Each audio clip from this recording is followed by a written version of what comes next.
कारवां होंगे, जमाना हमको ढूंढेगा, न जाने हम कहाँ होंगे। Respected Principal Sir, तालियों को भी कमी है। other staff members and dear students, good morning to all of you. Good morning, sir. मैं आप बच्चों का और पूरे स्टाफ का शुक्रगुजार हूँ जिन्होंने आज मुझे इस महत्वपूर्ण मौके पर बोलने का मौका दिया। ये दिन एक नेशनल फेस्टिवल की शुरुआत है, आरंभ है। जो हमारा नेशनल सॉन्ग था या आज है वंदे मातरम, जो लिखा था एक फिलोसफर और राइटर वेस्ट बंगाल के थे बिंकम चंद्र चटर्जी ने, और ये सबसे पहले एक नावल एक जर्नल के अंदर आया। उसका नाम था आनंद मत। उस आनंद मत के अंदर संस्कृत लैंग्वेज में लिखा हुआ ये स्टैंजास मदर इंडिया के ऑनर में, और उसके बाद 82 के बाद ये एक कौमी नारा बन गया, राष्ट्र सॉन्ग बन गया, हर गली कूचे में गाया जाने लगा। जब अंग्रेजों के खिलाफ कोई भी मूवमेंट चली, उस मूवमेंट को इंस्टिंक्ट करने के लिए, उस मूवमेंट के अंदर जोश व जज्बा पैदा करने के लिए इस नारे का इस्तेमाल होने लगा। 1905 में जब हमारा बंगाल,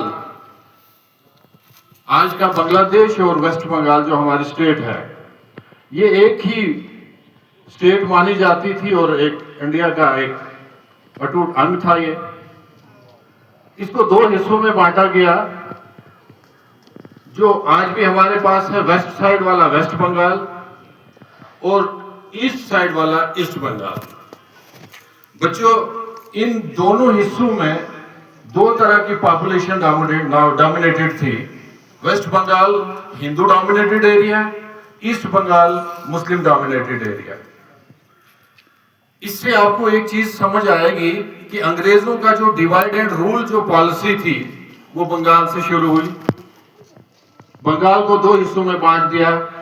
वेस्ट वाले हिस्से को बोला कि हम आपको बहुत ज्यादा फैसिलिटीज देंगे, ईस्ट वालों को अलग होने दीजिए, और ईस्ट वालों को बोला हम आपको बहुत ज्यादा फैसिलिटीज देना चाहते हैं, वेस्ट वालों को अलग होने दीजिए।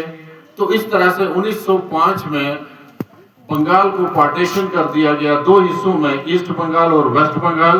ईस्ट बंगाल का बाद में बन गया बांग्लादेश, और वेस्ट बंगाल आज भी हमारे पास है।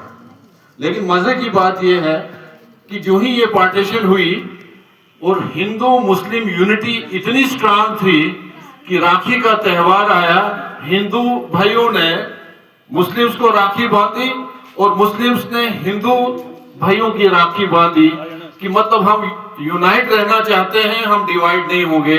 और इतना आंदोलन चला कि अंग्रेज मजबूर हो गए 1911 में इस पार्टीशन को कैंसिल करने में।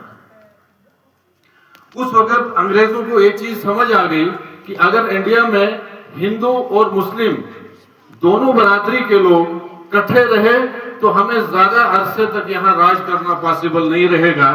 तो तब से ही उन्होंने वो बीज बोना शुरू कर दिया, बड़ी मजबूती के साथ, बड़ी मेहनत के साथ, बड़े गहरे खड्डे में उन्होंने ये बीज लगाए, जिससे डिवाइड होते रहे यहाँ का समाज और अंग्रेज मजबूत बनते रहे।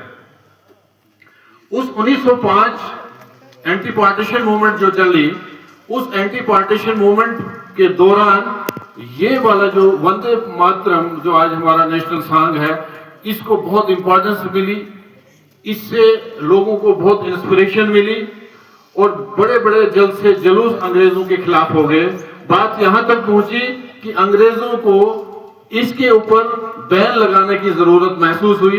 बहुत बार उन्होंने बैन लगाने की कोशिश की, बड़े लॉज भी पास हुए कि वंदे मातरम कोई भी नहीं गाएगा, लेकिन हिंदुस्तान के बहादुर लोगों ने इसको गाया, इसका फायदा उठाते रहे, वक्तन फवक्तन इनको सजाएं भी मिलती रही इसको गाने की वजह से, वरना लेकिन इन्होंने गाना नहीं छोड़ा, ये इसी तरह गाते रहे और हर इम्पोर्टेंट मौके पर, हर इम्पोर्टेंट आंदोलन में इसका प्रयोग किया गया और इससे यंग जनरेशन जो थी बहुत इंस्पायर होती थी, क्योंकि इसमें जो चीजें हैं, पहले संस्कृत में ओरिजिनली ये था, उसके बाद इसको बंगाली में ट्रांसलेट किया गया था और इसको सबसे ज्यादा हाईलाइट करने वाला और सबसे ज्यादा इंपॉर्टेंस देने वाले हमारे बहुत बड़े फिलोसोफर स्कॉलर रविंद्रनाथ टैगोर जी, उन्होंने इसको डिफरेंट लैंग्वेजेस में ट्रांसलेट भी किया, इंग्लिश में भी ट्रांसलेट किया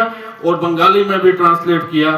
तो उसके बाद ये आज़ादी तक जितने भी important rulers fighters, freedom fighters हमारे आए, हर फ्रीडम फाइटर के दिल दिमाग में ये बसा हुआ था, हर नेशनलिस्ट के दिल दिमाग में ये बसा हुआ था, हर आम व खास इंसान के दिल दिमाग में ये बसा था।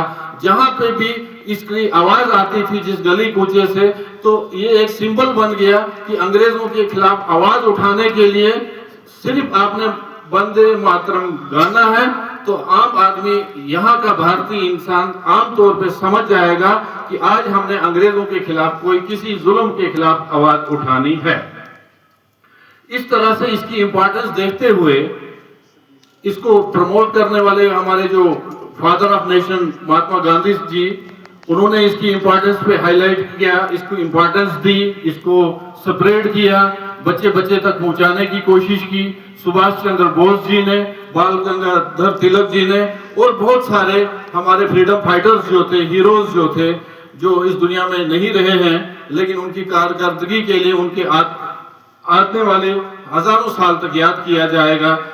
तो उन लोगों ने इसको इम्पोर्टेंस दी और इससे बहुत फायदा हुआ हमारे फ्रीडम फाइटर्स को, और फ्रीडम फाइटर्स को यूनाइट करने के लिए बहुत इंपॉर्टेंट इंस्ट्रूमेंट था ये। इसी वजह से जब हम आजाद हुए, जब यहाँ से अंग्रेज फारग हुए, भले ही उनकी कुछ सीट्स यहाँ रह गई, लेकिन अंग्रेज यहाँ से जब फारग हुए तो उसके बाद फ्री इंडिया में इसको नेशनल सॉन्ग का दर्जा दिया गया।